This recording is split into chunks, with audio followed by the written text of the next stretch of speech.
I kept getting tweets from you guys on Twitter. Justine, where's your video talking about the new iPad Pro and the new MacBook Air? I have just been so conflicted on what videos to make recently, and I talked to a lot of you guys on Twitter, and you said you want us to keep continuing to make content. So here I am making a video talking about the new iPad, and it's really hard to get excited about tech when people's lives are being completely just destroyed, and you guys keep telling us as creators to keep creating for entertainment value. I've made some videos talking about my thoughts and my feelings, so I don't want to keep bringing it up. So let's just jump in to talking about the new iPad Pro and the new MacBook Air, and they even updated the Mac Mini. They've got some new Apple Watch bands out. I'd say out of everything, I'm most excited about the new iPad Pro and the new keyboard that they came out with. So here it is. This is the new iPad Pro, and first of all, looking at this photo, I love this because this is the new keyboard. It also has a trackpad. So you guys can also see right here, this is a USB-C pass-through. So this will also charge your iPad while it's docked, instead of having to plug it into your iPad and have like a crazy cable hanging out. This also allows for the USB-C port to be open on the iPad, so you could transfer photos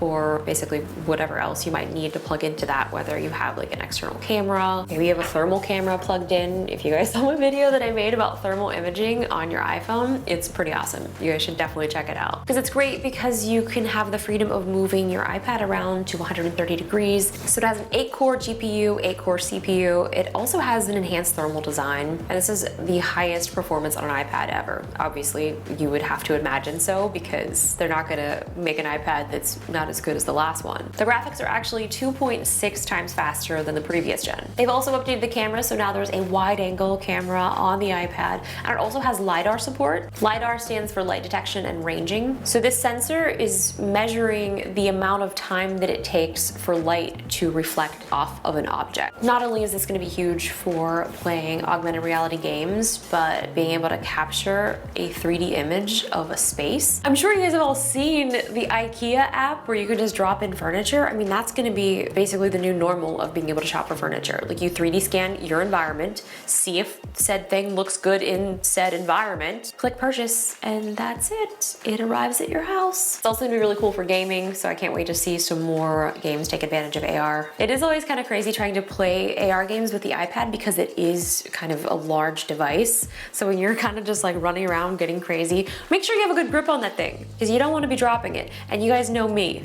I can't be trusted. It's crazy that they're able to bring this technology into an iPad, like something so small. Like, this is stuff that they've been using, at NASA. Like, Apple even says that on their website, it's being used for the next Mars landing. Now I've got LiDAR in my iPad. I'm ready to go to space. Honestly, I'm ready to go to space. So just sign me up. I don't know. I mean, what's it like up there? I mean, it can't be any worse than what's happening here. This is able to measure reflected light both indoors and outdoors up to 5 meters away. I'm definitely excited to check this out as soon as I get my hands on one of these, and then I'm gonna work on booking the first flight on that Mars mission.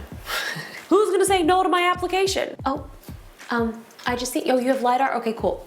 Come on aboard, have a seat. As far as the processor, it has an A12Z Bionic chip, and I've been editing a lot on my iPhone. Like, I've been editing way more than I ever have before. I've been using LumaFusion. It's an iOS editing app. It works on your iPhone and on your iPad. I'm very excited to use this on the iPad. I've only used it very briefly since, as many of you know, I'm obsessed with TikTok, and I know a lot of you guys watched that video and you were really concerned about me. That video was honestly not too far from the truth. It obviously was a little bit dramatic. So I do plan on doing some more editing on this now that I've been using that app a lot more. I can't wait to try it on the iPad. And if you guys are looking to start editing on mobile, check out LumaFusion. It is a paid app, but I cannot say enough great things about it. So yeah, the new Magic Keyboard, like, this thing looks really great. So like I said, it does have USB-C port for pass-through charging, and since it does have trackpad support, you can use a Magic Mouse. You could also use one of the Magic they call them the Magic Trackpad? Is it called the Magic? No, what is it? Like the regular trackpad that goes with like the iMac. Is it called a Magic Trackpad? Yeah, okay, it is called the Magic Trackpad. well, what do you know? So here's a little demonstration of what the cursor looks like when you use the trackpad. James Rath actually brought this to my attention, that this was something that was huge in the accessibility community. So it's really cool to sort of see where that started, and now it's kind of a mainstream feature on the iPad for the trackpad. So it looks like it weighs over a pound, all-day battery life, connectivity. They do obviously have a Wi-Fi and an LTE version. I can use AR to see the new iPad. Okay. Why didn't you say so? There it is. Look how good that's gonna look. Like, that looks big. Wow, okay. Okay. For a few seconds, convinced myself that the iPad was actually here. So there it is, that's what it would look like sitting at my desk. Let's get a real good close-up look at this. Look at that keyboard. Oh, that looks nice. Oh, this is very close to me. Can we see? So there's the charging port is over here. Let's get up there real close. See if we can see it. There it is. This is weird. This is so crazy. The iPad is right here. I'm making it smaller. Oh, look how little baby. Okay, I'm enjoying this way too much.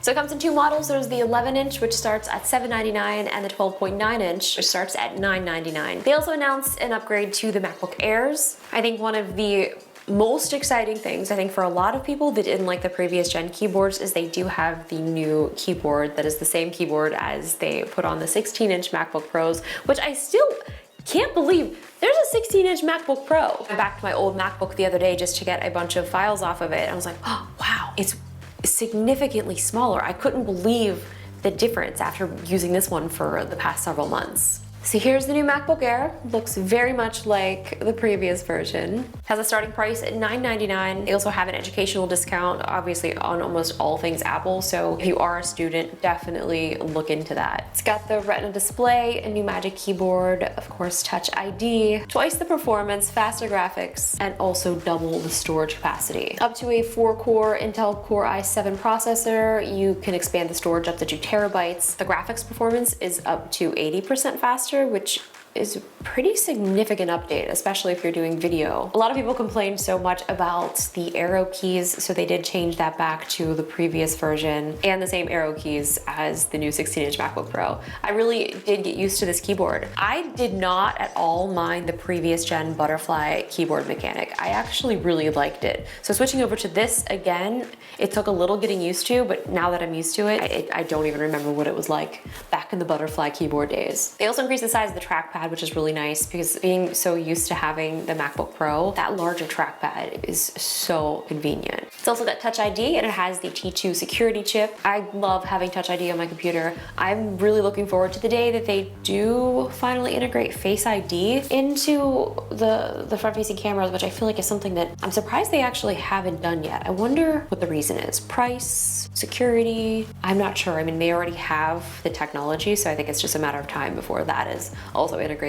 into the computer, but I love having Touch ID on my laptop. I love it so much. They also announced some new Apple Watch bands and some new phone cases. I love when they do kind of like the spring update of colors. I love this watch band so much. I've been rocking this one for a while. It's the Nike Sport Pink one. And I guess last but not least, they also did an update to the Mac Mini. Mac Mini is just, it's such a cute machine. And I think for a lot of people, if you already have a monitor and you want a very small little computer, I mean, it's great. Now has up to 60% faster Intel integrated graphics, 5 times faster system performance. You can upgrade it to a 6-core i5 or i7 processor. And of course, storage is also always a struggle, I feel like, on machines, especially solid state. So this one you can expand up to 2 terabytes with up to 4 times faster read speeds. I look forward to getting a chance to check out some of these things and doing some reviews for you guys. Let me know if there's any other thing that you would like to know about them, and when I get it, hopefully I can test it out. Well, thank you guys so much for watching. I know this is a really crazy time to be talking about tech, but I think one of the most important things, again, I will keep reiterating this,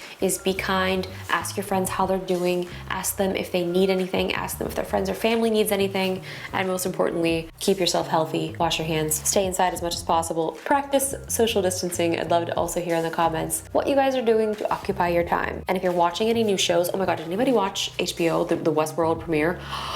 I think it might be my most favorite thing that I've ever seen, ever. Absolutely ever. The fact that they Oh, I don't want to spoil it. I'm not going to say anything. I'm not going to say anything at all. Oh no, I'm done. I'm done. It was so good. If you haven't watched it, you guys better go watch 2 seasons, catch up, because season 3 premiere. Oh my God, Aaron Paul. It was just, oh, everything about it. I'm done. I'm done. Bye.